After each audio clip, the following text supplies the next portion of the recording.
ज्यावेळी छत्रपती शिवाजी महाराजांनी शाहिस्तेखानाची बोटे छापली ना लाल मालात, त्यावेळी शाहिस्तेखानाची बहीण पळत पळत आली आणि शाहिस्तेखानाला म्हणते की तुझी भाची सापडत नाही. शाहिस्तेखान म्हणतो कुठंतरी नीट हुडकून बघ, कुठंतरी लपले असेल, कुठंतरी चुकले असेल.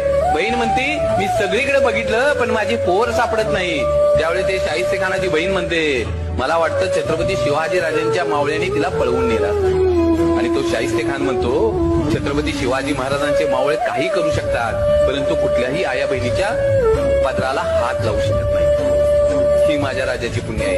अरे तो औरंगजेब छत्रपती शिवाजी महाराजांचा सगळ्यात मोठा शत्रू, आणि ज्या दिवशी छत्रपती शिवाजी महाराजांची निधनाची बातमी त्याला कळते ना, त्यावेळी आपले दोन्ही हात त्या खुदाकडे करतो आणि त्या खुदाला मागणं मागतो, हे अल्लाह अपने जन्नत के दरवाजे खाली रखना, माँ बहनों की इज्जत करने वाला दुनिया का सबसे बड़ा योद्धा आपके पास आ रहा है. माझ्या राजाची ही पुण्य आहे ना.